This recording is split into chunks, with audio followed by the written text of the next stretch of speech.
امام ابو حنیفہ رحمۃ، کیا ایسے حنفی اور دیوبندی بھی ہوتے ہیں جو اپنے مسلک کی پیروی کرتے ہیں لیکن یہ مانتے ہیں کہ اللہ عرش پر ہے؟ جی پرانے رہے ہیں ایسے، ابن ابی العز حنفی، ان سے پہلے امام طحاوی حنفی، وہ سب باقاعدہ لکھا ہے انہوں نے کہ اللہ عرش پر ہے۔ اور ابن ابی العز حنفی نے اس کی شرح لکھی ہے، شرح عقیدہ الطحاویہ، عقیدہ طحاویہ مختصر ہے اور اس کی شرح 300-400 صفحے میں موٹی انہوں نے لکھی ہے، وہ بھی حنفی تھے، وہ ایمان رکھتے ہیں کہ اللہ تعالیٰ عرش پر ہے۔ اور بعد کے لوگوں نے، اب اس زمانے میں تو ہر ایک جو اپنے کو دیوبندی کہتا ہے، تبلیغی کہتا ہے، بریلوی کہتا ہے، وہ ہیں سب بریلوی تو اپنے کو حنفی ہی کہتے ہیں، لیکن وہ حنفی نہیں ہے، امام ابو حنیفہ کے طریقے پر کوئی نہیں ہے، وہ کہتے ہیں اللہ عرش پہ نہیں، اللہ تعالیٰ ہر جگہ ہے۔ اور پھر انہی بزرگوں میں سے کچھ ایسے لوگ بھی ہوئے کہ اللہ ہر چیز میں اللہ ہے، وحدت الوجود کا نام جو ہے، بہرحال اب اس کو کیا کہا جائے، کیسے اس طرح کی چیزیں، ٹھیک ہے علم ہو سکتا ہے اس وقت نہ پھیلا ہو، آدمی کنویں کا میں گھرا رہتا ہے تو مجبور ہے، لیکن اب علم پوری دنیا میں پھیل چکا ہے، خصوصاً سعودیہ کی طرف سے اللہ کے فضل سے جو تبلیغ ہوئی ہے صحیح عقیدے کی، جب سے یہ دولت، یہ حکومت قائم ہے، شاہ عبدالعزیز رحمۃ اللہ علیہ کی کتابوں کو ہزاروں کی تعداد میں چھاپ کر کے پوری دنیا میں پہنچایا انہوں نے، افریقہ کو انہوں نے ڈھانپ دیا پورے عقیدے کی کتابوں سے، افریقہ میں جہالت تھی، الحمدللہ وہاں جا کے دیکھیں گی اسکولوں کا جال بچھاؤ، ہم نے جا کر کے دیکھا شیخ سبیل کے ساتھ 1403 میں، گویا 40 سال پہلے ان کے ساتھ سفر پہ گیا تھا، دیکھا ماشاءاللہ، اور لڑکیاں پردہ، کالی کالی لڑکیاں، لیکن پورے طور پر پردہ ہے، اور لڑکے الگ پڑھ رہے ہیں، لڑکیاں الگ پڑھ رہی ہیں، بڑا عجیب ہنگامہ الحمدللہ ہے۔ تو کہنے کا مطلب ہے کہ اللہ کا شکر ہے کہ اب نوجوان جو ہے ہر جگہ علم پہنچ رہا ہے، کسی کے لیے عذر نہیں کہ اللہ کو کہے کہ اللہ ہر جگہ ہے، یا اللہ تعالیٰ اس میں بھی ہے اس میں بھی ہے، وحدت الوجود کا نام اسی میں بدنام ہے۔ بہرحال وحدت الشہود، وحدت الوجود، کیا کیا انہوں نے بدعت، الفاظ کے بھی بدعت نکالے ہیں، یہ بدعت ہے جو پیارے رسول کے زمانے میں نہیں تھی، بلکہ یہ بدعت مکفرہ ہے۔ اگر کوئی کہے کہ اللہ، محمد ابن عربی جن کو شیخ اکبر کہتے ہیں، میں نے ذکر کیا تھا کہ مکے میں آزادی تھی لیکن الحمدللہ اب دبے ہوئے ہیں،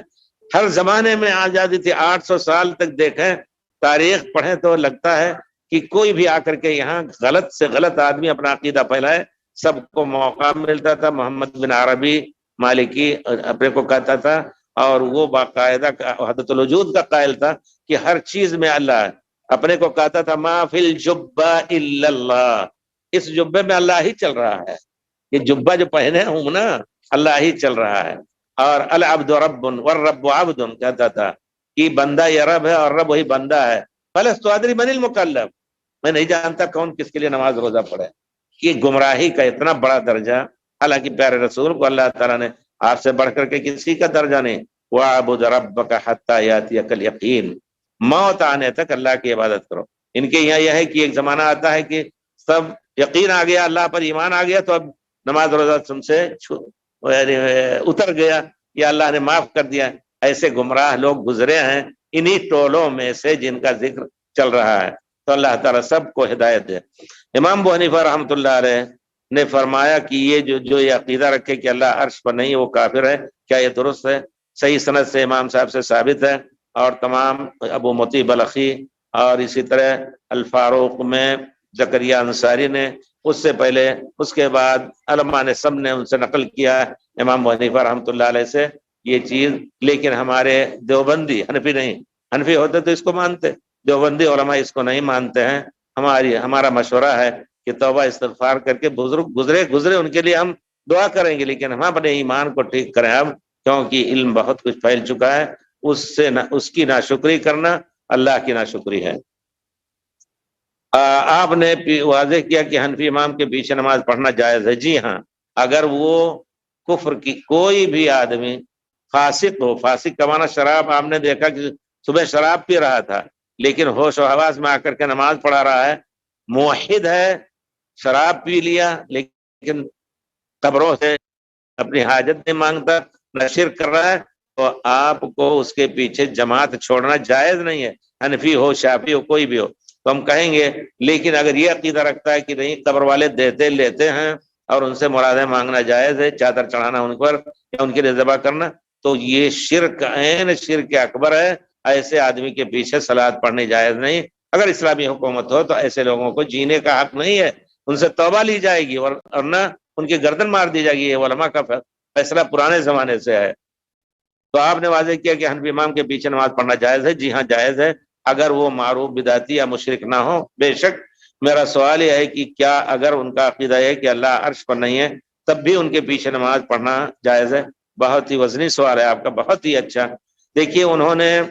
شبہ میں لوگوں کی تقلید میں یہ بات کہی ہے، اس وجہ سے علماء نے ان کو اس قول پر کافر نہیں کہا ہے، کیونکہ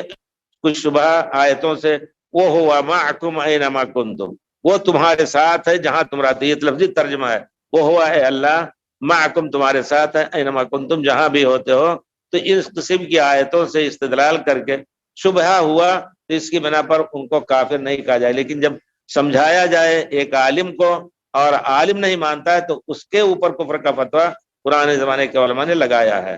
تو اگرچہ وہ کہتے ہیں کہ اللہ عرش پر نہیں ہے، اللہ ہر جگہ ہے، تب بھی علماء نے ان کو کافر نہیں کہا، صرف تقلید یا شبہ کی دلیل کی بنا پر۔